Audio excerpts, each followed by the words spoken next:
तो येतोय अशा आशयाचे बॅनर काही दिवसांपूर्वी नवी मुंबईत लागले होते. मात्र हे बॅनर कोणी लावले अशी उत्सुकता सगळ्यांमध्ये होती. आता ती उत्सुकता आपण दाखवणार आहोत. हे बॅनर स्वराज्य पक्षाचे नेते अंकुश कदम यांनी लावले होते. आपल्यासोबत थेट जोडलेले आहेत अंकुशजी कदम. सर, टीव्ही मध्ये स्वागत आहे. तो येतोय अशा आशयाचे बॅनर लागले होते त्यावेळी नवी मुंबईकरांमध्ये उत्सुकता होती. कोणी लावले ते आता कळते की आपण लावले, काय सांगा? नक्कीच तो येतोय म्हणण्यापेक्षा तो कशासाठी येतोय ह्या आशयाचे बॅनर होते. तो येतोय इथल्या घराणेशाहीला सर्वसामान्याची ताकद दाखवण्यासाठी.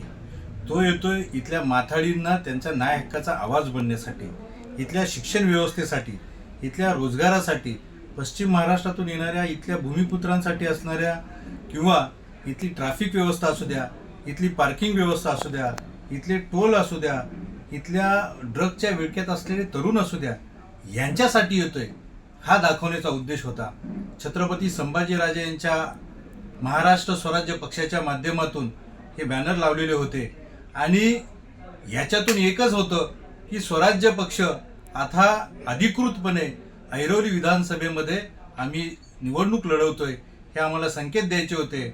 पण त्याच वेळी खरोखरच इथं कशी घराणेशाही आहे.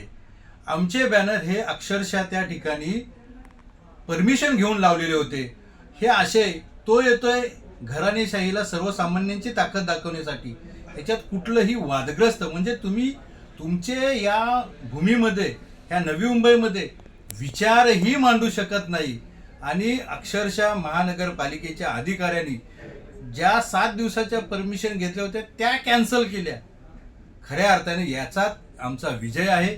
सर्वसामान्य जनसामान्यांच्या मधून काम करत असताना हा जनसामान्यांचा आवाज कुठंतरी आता खरंच खटकायला लागलाय आणि याचीच भीती म्हणून आमच्या बॅनरच्या घेतलेल्या परमिशन काढल्या आणि ह्यांच्या बॅनरवरती कुठल्याही प्रकारे परमिशन नसताना सुद्धा त्या ठिकाणी आज ते बॅनर चालू आहेत.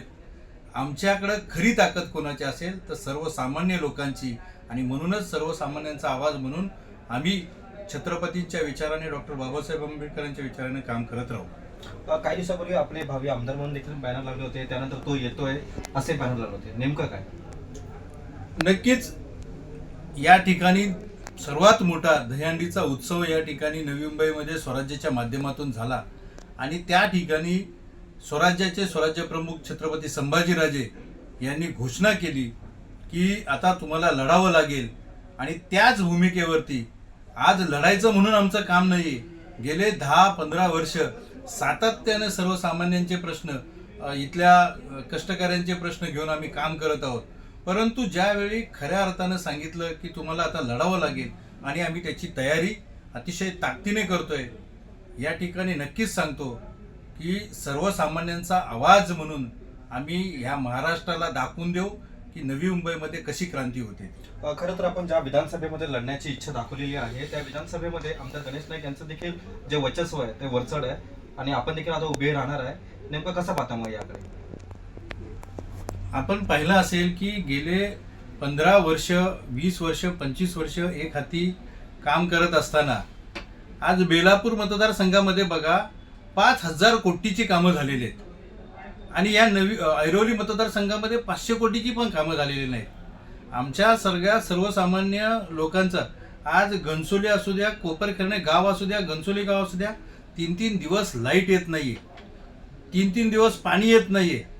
तिथं पार्किंगची व्यवस्था नाही. पार्किंगवरून रोज मारामाऱ्या, रोज हाफ मर्डर होत आहेत. ही व्यवस्था आहे आमच्या प्लॅन सिटीची आणि म्हणूनच कोण किती दिवस, कोण कुठं किती मोठा आहे याच्यापेक्षा इथल्या सर्वसामान्यांचे प्रश्न किती मोठे आहेत याच्यावरती आम्हाला काम करायचं आहे. नक्कीच, धन्यवाद. आपण पाहू शकतो की तो येतोय अशा आशेचे बॅनर हे मी लावले होते व तसे नवी मुंबईमध्ये असंख्य समस्या आहे मात्र त्या सोडवल्या जात नाही असा थेट आरोप अंकुश कदम यांनी गणेश नाईकांवरती केला आहे. कॅमेरा पर्सन राजेंद्र सह मी रवी कराड, टीव्ही 9 मराठी, नवी मुंबई.